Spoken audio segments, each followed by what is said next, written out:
Right. You know? I don't remember what it's Mirage. Right. No, yeah, I agree with that, and I think that there is some experiments that can be done with lasers that would kind of tell us what's going on there. But I think the way you look at it is if light's traveling with lasers and it hits anything, to me that's going to drop it. So I mean that's just if it, especially if you're going through heavier medium, then I think it's going to bend the light down. Especially if you're going through. And I think that would be something that would be easy to show globers is if you could get a collage of these different elements and seeing how the density in this element makes it bend more, and as you increase the density, I think it would be a shock to them, like, oh, because it was a shock to me that we could bend light. I didn't even know that that was a possibility because I was never taught that in school. We were always taught that gravity is the only thing that can bend light. And I was like, okay, why do I have to? And then you find out about the Faraday effect and all these other things that only you need to know about when you go to college. Yeah, I certainly don't think that gravity is bending light, but appreciate the call. We'll go to the next caller in the 309 area. Who's this way from? Gravity is bending light, but appreciate the call. We'll go to the next caller. Hey, hello. In the 309 area. Hey, hello. Who's this way from? Gravity is bending light. Hey, Jeran. Thanks for taking my call. First time I really asked this question. I don't know the best way to put it out there, but just looking around what I can observe, and we see. I'm in the Midwest, and so there's been a lot of storms. The cloud systems are massive. So if the clouds themselves are standing the curvature, right? Wouldn't the clouds then kind of bend? I think so, absolutely. Yeah, I've talked about it many times. But you don't see photos. And that's the thing too, is I don't know if there's been evidence shown where that cloud, or maybe a statewide. I mean, they could be huge. They could be spanning from half a state across. And a hurricane going over Florida. A hurricane going over Florida was 400 miles.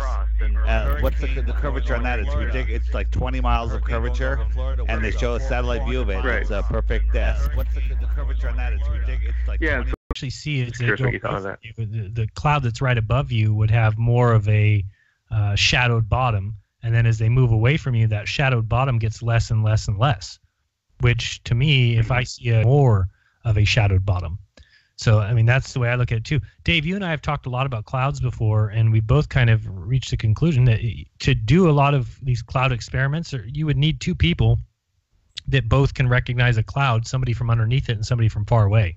You Correct. About that? Yeah. And that's just very difficult to do. I've never really tried it. But, yeah, I mean, if I don't know how far we can see clouds. I don't know the clouds that we see that head off towards the horizon. I can't tell you how high up those or how far those clouds are from me. I would need somebody over there saying, yes, that cloud that you see is this same cloud above my head. I'm 10 miles away from you, or somebody could be 50 miles away. If they could see a cloud I can see, I don't know. You're not looking straight ahead at the atmosphere. You are looking a little bit above that. The logistics are so difficult. They're looking at it from another angle, so it has to be a very unique cloud, or right. There can't be too many clouds in the sky, and you have to describe them. It's tough to do it. I've been wanting to do it, but again, the logistics on these experiments or observations are very difficult. Yeah, because clouds would be they are a personal thing as well, in the fact that when you see sunset and you see the clouds lit up nice and red or something like that, somebody who's standing underneath those clouds would not see them lit up as red. That's a personal thing. That's what you're seeing the clouds lit up as red because of your angle to the the source light, whereas somebody who's standing underneath them is not going to see them red because maybe for them it's not sunset yet. Does that make sense? Mm-hmm.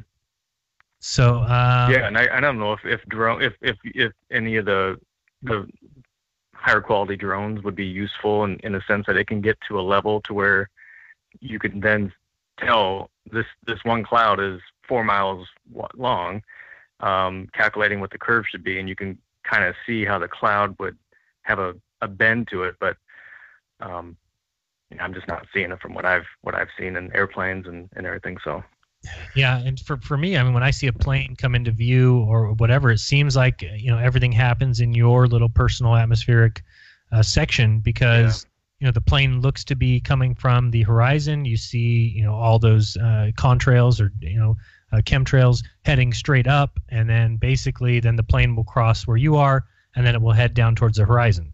So same kind of thing that we see from the ISS or whatever it is that's traveling. Basically enters into your little personal atmospheric dome, shows itself clearly right above you, and then heads off towards the horizon again. So I think that the clouds all do the same thing, but they certainly look to be stacked planarly, if you will. And then also, they seem to be, stacked on a layer. And then as they get closer and closer to the horizon, this is what Dave's been talking about forever, you have all the clouds at that distance that are going to bulk up and become the cloud deck. And so when you see a sunset, you're seeing it eclipse or get eclipsed by that cloud deck, which is just simply all the clouds in the distance, basically from your perspective, all bulking up at the horizon line. Dave, does that kind of make sense? Yeah, it does. And no matter what zoom you have, you can never pull it back into focus again like you can a boat, because you're looking at a celestial object from a terrestrial point of view with a layer in between. And that's what people can't get through their heads. Some ballers are like, zoom in, and let me see the sun when it's on the other side of the flat earth. Well, you can't because of perspective and that cloud deck. Right, and the cloud deck, you have to remember, it's all the clouds in the distance. So if we can only see, say I can only see clouds for 10 miles, well then all the clouds at 20 miles and 30 miles and 40 miles are bulked up together at that horizon line. They all become, and there's nothing that's going to see through that. You could have an IR camera. It might help you see better than if you're just looking with your eyes. But again, even if you have a telescope can't cut through a cloud deck. It's impossible. A telescope can increase the angle of everything between the Earth and the cloud deck, but it can't see through the cloud deck. So if something is too small, angular size too small, you can zoom in on it underneath that cloud deck and make it bigger and bring it back in. But anything above it is gone for good. I agree as well. Any other questions or comments here?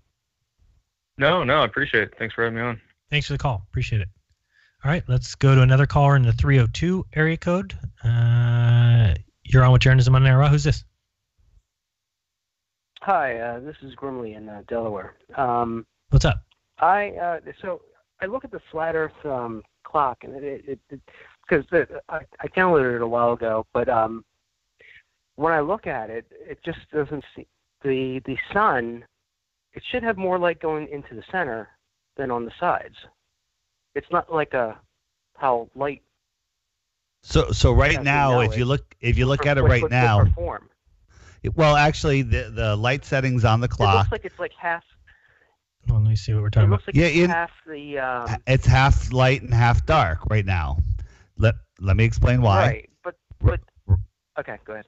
Right now, we are in the month where the equinox happened. Equinox, equal day and equal night. The light settings on the clock are from timeanddate.com, from actual observations.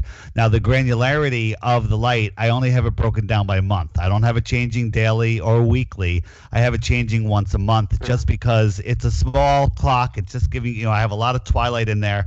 So next month, what you will see as the sun comes in farther is the shape of the day and the night will change. You'll see you'll just see it change according for what that month is. So when the sun is all the way out in Capricorn, you have the light wrapping around the outside, but the inner northern part will stay in the dark. But right now, we're right near the equinox, equal day and equal night. See, that to me describes exactly what I've been discussing with the idea of a bundt cake pan. That to me, if you kind of picture a bundt cake. Yeah. I would. So we're not completely flat. It would have to come up a little bit in the center. The ground, or the sky? The ground. Are you saying the sky does? Yeah, no, I mean, when you can look it up if you just look up the stratosphere. and I'll look it up right now so I don't say the wrong, because I don't want to say the wrong sizes. But when you look at the stratosphere... Oh, I see. So you're saying the dome is more like a... yeah, I don't say dome because I think it could be done with a domed atmosphere, but I do think that it's possible that there is. Right. But when you look at the stratosphere, so I'll just read you this. This is right from Wikipedia, that it says the border between the troposphere and stratosphere, the tropopause, marks where this temperature inversion begins. Near the equator, the stratosphere starts at 66,000 feet. It starts at 33,000 feet at mid-latitudes and 23,000 feet at the poles. So if that's true, then so basically, if you're looking at the app now, since the sun is near the equator for the equinox, then I kind of picture that's the highest point, because it says here that at the equator it starts as high as 66,000 feet.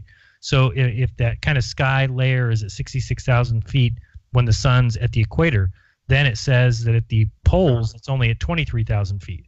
So that kind of creates, it's not quite a dome as much as it is a bundt cake pan, almost like a donut. So if you kind of picture laying a donut right on top of the clock and then saying, so to me it makes sense that when the sun is near the center of that bundt cake pan, the highest point, that its light lights up half the earth. And then as it moves towards the outer edge of the bundt cake pan, meaning going towards the southern summer, that light would then propagate more to the outer edge and less in the middle. And then as you got to the middle, then it would definitely light up the middle a lot more than and then it wouldn't reach the outer edges, which is kind of what we get, right? We get the 24 hours of darkness during the southern winter. Yeah. Okay. Yeah, I had a gap there. It was driving me crazy. Yeah, and again, I kept looking at the clock, and I'm like, how can that be? If it's flat, but I wasn't thinking about the top. But, okay. Yeah, it's kind of hard to, and again, this is all, again, if you're going to believe these distances that they say, I don't have a reason to not believe where they say the stratosphere starts. But I think it would have a big difference, or make a big difference on the light that we see based on how close the sun is or isn't to all the atmosphere. So, and again, I don't know how high the sun is. I have to believe too that the sun is, I forgot what you think. Do you think the sun is closer to the earth in the southern summer as far as to the ground? I think it is. I think, you know what? I really don't know. I know it's closer to the outside and the light wraps around. Right. There's a video on my channel called Day and Night on a Flat Earth Debunked on the DITRH channel. And it'll show you how that light would happen through a dome. And it does match what time and date give us. Right. Yeah. And great. Hey, thanks a lot. I'll look for that. All right, man. Thanks for the call. All right. Appreciate it. Thank you. Okay. Let me get back over here. I lost him. Okay. Yeah, I think that's one of the interesting questions is how the sun light propagates for people in the north and people in the south. But again, it should be on a globe. We should find exact equalities really in the north and the south, and I don't think that happens at all. Like I said earlier, somebody sent me an email with some work that they've done, and I just got to double check it before I post it. But I'll definitely do a video if what they're saying is true, which I think I've seen before a couple places. But basically, if you find a latitude in the north and a latitude in the south, they should have the exact same amount of sun at their respective time periods, if you're talking about southern summer or northern summer. And I don't think that happens at all. And I think that has to do with the outer ring being much greater distance. But I think that, at least for me, when you're talking about the sun and the outer edges, it does move faster. Right, Dave? I mean, yeah. Again, it goes down to this whole idea of a carousel. Remember, if you look at your app right now, I'm looking at mine, and you look at the second hand that's going around, clearly something on the outer edge of that second hand is moving faster than something on the inner part of the second hand. So, but again, if you're talking about angular speed is equal because both the inner arm and the outer arm of that second hand are sweeping the same amount of circle in the same amount of time. Same amount of degrees. People, globers say, what accounts for the speeding up and the slowing down of your flat Earth sun? And just imagine that you're in the center and you have a spotlight and you're shining the center above, let's say above the dome. I don't know. It could be below the dome. Who knows? And you're shining the light down on the Tropic of Cancer and you're spinning around making that circle. Well, all you have to do is just tilt the light up a little bit. That brings you to the equator, up a little higher. That brings you to Capricorn. But you're still spinning at the same speed. So is the sun, the real sun, speeding up? That's one way to explain it, where it's really not. It's just changing its angle. Yeah, I wouldn't say that it is necessarily speeding up, but it is. And again, there's lots of videos showing that in the South, and this is something that a lot of us don't know. At least I've never been in the Southern Hemisphere. Well, I've been to the Philippines. Is that in the Southern Hemisphere? Where day to night is super fast. Right, and I've seen videos of it that the sun sets in Australia and it's black outside in 20 minutes. 5 or 10 minutes sometimes in some places. But those of us who live in the north, which is about 93% of the population, we see the sun set, and then even after you cannot see the sun anymore, you get an additional hour, sometimes longer. Yeah, especially in the summer, of daylight. Yep. Yeah, so I definitely think that's one of the interesting things. And then, they tell us, at least according to what science says, and I think they have to base that a little bit on observations. That's why they say that the sun is closer in the southern summer, is because when the sun is in the south, that it is a larger angular size. So I think that's where they get it from. Now, I don't know, what other things would cause that, but when you have that fact mixed with the fact that we have quicker sunsets and sunrises, tells me that the sun would be moving faster. I mean, all those things kind of lead me to that. So I don't know if it's like a spiral, the way the sun works. I don't know. There's a lot of things it could be, but for those people who say, how does your sun and moon stay above the earth? Again, we could just create something called dark lift, Dave, and say dark lift makes up 93% of the known universe. It's never been observed, but it does. But it has to be there. Yeah, it has to be there. So, I mean, this is what science gets away with. Again, I mentioned that on my phone call earlier to everyone, just telling them that this is what happens. Science tells us, at least if you believe these scientists and the meaning of science behind it, and I'm talking about Richard Feynman and other people like that, who say if observations don't match your theory, then your theory is wrong. Well, when they look out at the galaxies, all gravity falls apart, and in order to keep it there, they have to invent dark matter and dark energy, which have never been observed. So again, if you're going to allow that, well, then you have to allow it for flat earthers as well. And I'm not saying we're using that. I'm just trying to point out the glaring problem with science, that they say, oh, if something doesn't match observations, then it needs to be thrown out. Your theory is wrong. Well, so the theory of gravity. Go ahead. Go ahead. No, go ahead. Finish. I forgot. Go ahead. Dark lift is holding up your sun. What is speeding it up during the southern summer? Is that dark push? Dark currents? Yeah, dark push. I like it. Dark currents. And again, this is, and that's the hardest thing for me. And, I've talked about this maybe last week or something, but I get so many of these Skype messages and emails from people. You would be shocked at the amount of emails I get that are like somebody sat down and wrote a book asking me 50 questions. And unfortunately, and this is, I don't know how else to point this out, but that's not the way I became a flat earther. I actually looked up all those questions. I actually researched them myself. I didn't email Dave and say, Dave, answer these 50 questions for me. And then Dave answered all 50 questions, and I said, oh, now I'm a flat earther. So it's like these people, I don't know what their point is. I guess they're just angry keyboard warriors, and they say, well, I'm going to ask these 50 questions because they don't want to know the truth. And I don't even want you give them the answers. They're not even going to pay attention to them. No, they don't care. They'll just go right to the next one. Doesn't matter if you answer one of their questions, then they'll go to the next one. And I don't know where they get off in thinking that if I don't know those answers, that the Earth must not be flat. I'm the first one to admit I don't know so much about the world that we live in.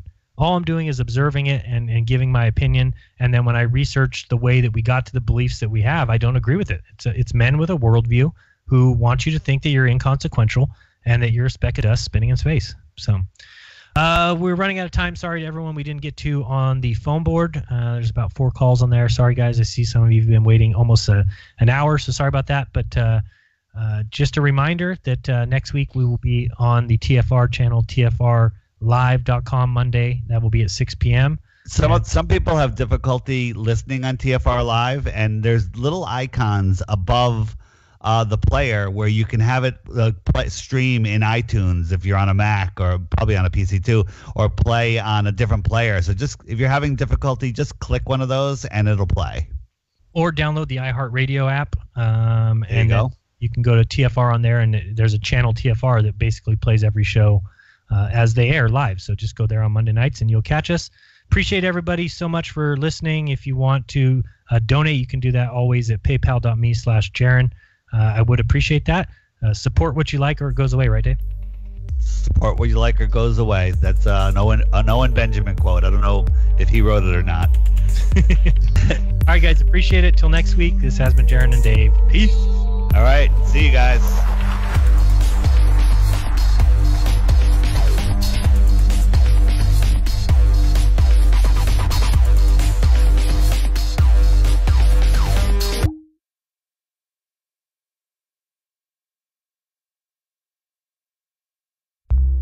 Censorship and regulation is becoming an ever-growing problem in today's modern media.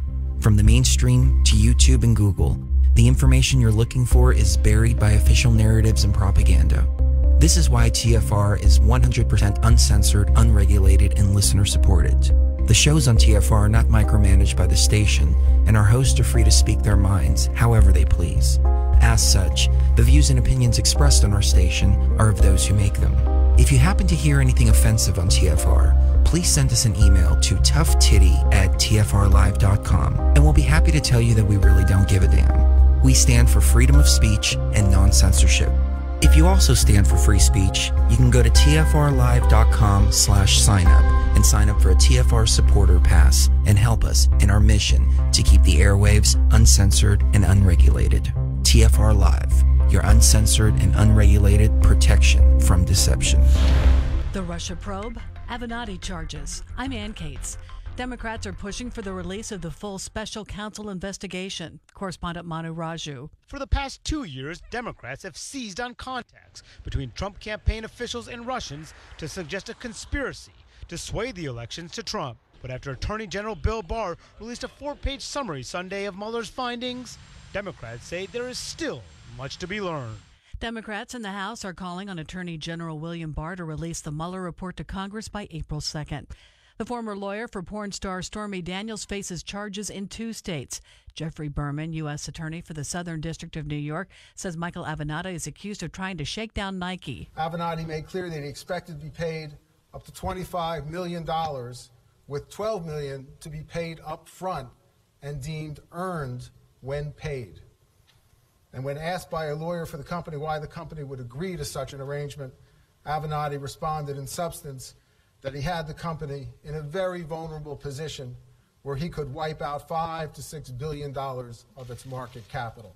More than 370 jets remain grounded worldwide as Boeing tests software changes for its 737 MAX 8s after 2 deadly accidents. The causes of both of these crashes haven't been officially determined, but the focus has been on an automatic safety feature that may have incorrectly forced the nose of each plane to dip. Pilots and training officials from multiple airlines met with Boeing officials in Seattle to test these changes, according to a person